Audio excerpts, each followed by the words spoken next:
আমার ঘরটা কি নোংরা হয়ে আছে। মেয়েটা আমার একটু কাজের না, সব কাজ আমারই করতে হয়। এমন একটা মেয়ে থাকলে মায়ের কাজ করতে হয়, এগুলোর কয়ে লাভ নাই। ও মা, কি হইছে? শোনো না, তোমার একটা কথা বলি। কি কথা? তাড়াতাড়ি কও, আমার সময় নাই। কও, তুমি রাগ হইবা না? আচ্ছা রাগম না, কও। আমার না একটু নুডলস খাইতে ইচ্ছা করতেছে, রান্না করে দিবা? অন পারতাম না, পরে কালকে রান্না দেব না, আজকে কাজ করতেছি। না মা, আমার এখনই খাইতে ইচ্ছা করতেছে। রান্না করে দিতে পারি 100 যদি আমার সাথে সাথে হেল্প করো।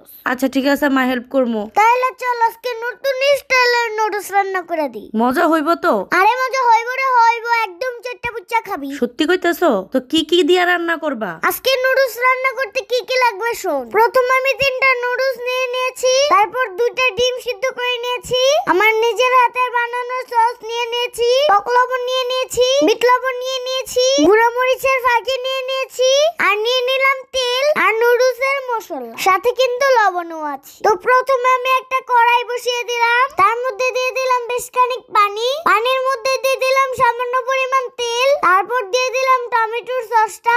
এই সসটা কিন্তু আমরা নিজেরা ঘরে বানিয়েছি। এইগুলা দিতে দিতে আমার পানিটাও বলক চলে আসবে। তারপর দিয়ে দিলাম মরিচের গুঁড়া, যতটুকু ঝাল খেতে পারবো ততটুকুই দিয়েছি। তারপর দিয়ে দিলাম সামান্য পরিমাণ লবণ, সাথে যদি একটু বোম্বাই মরিচ হইতো খুবই টেস্ট হইতো। তারপর দিয়ে দিলাম বিট লবণ, টক লবণ, তারপর ভালো করে একটু নেড়ে চেড়ে নিলাম। তারপর একটু জাল করে নিব। একটু জাল করে নিলে কি হবে জানেন? মশলার কাঁচা যে একটা ফ্লেভার, এটা চলে যাবে। তারপর বেশ খানিকক্ষণ জাল করার পর এখন এক এক করে নুডলস গুলো দিয়ে দিচ্ছি।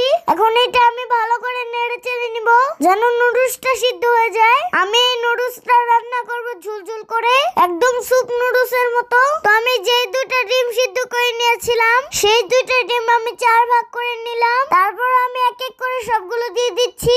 যেহেতু আমরা মানুষ 4 জন, তাই ডিমটাও 4 ভাগ হয়েছে। আর যদি আস্ত ডিম দেই তাহলে মজা লাগবে না। আস্ত ডিম দিলে ডিমের মধ্যে মশলা ঢুকতো না, তাই ডিমটা কেটে দিয়েছি।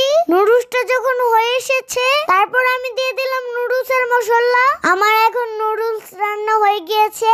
এখন আমি আমাদের 4 জনের জন্য বেড়ে নিব।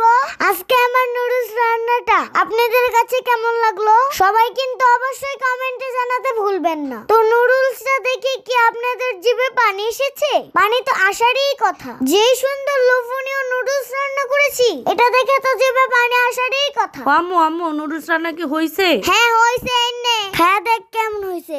আজকে তো নুডলস আনকমন ভাবে রান্না করছি। আম্মু, দেখে তো মনে হচ্ছে অনেক মজা হইছে। আমিও খায়া দেখে কেমন হইছে, তুমিও খায়া দেখো কেমন হইছে। আমার কি খাওয়া দাওয়া লাগবে? আমি তো জানি আমার রান্না ভালো হইছে। তোরা খাওয়া দেখ কেমন হইছে। আপনারা যদি কম খরচে নুডলস রান্না করতে চান, তাহলে আমার এই রেসিপিটা দেখবেন, তাহলে কম খরচে এই মজার নুডলস রান্না করতে পারবেন। তো সবাই ভালো থাকবেন, সুস্থ থাকবেন, আর আমার জন্য বেশি বেশি দোয়া করবেন। আর আমার ব্লগগুলো আপনাদের কাছে কেমন লাগে কমেন্টের মাধ্যমে জানাবেন। আর কি কি রেসিপি আপনারা চান অবশ্যই কমেন্টের মাধ্যমে জানাবেন। আজকের মতন আল্লাহ হাফেজ।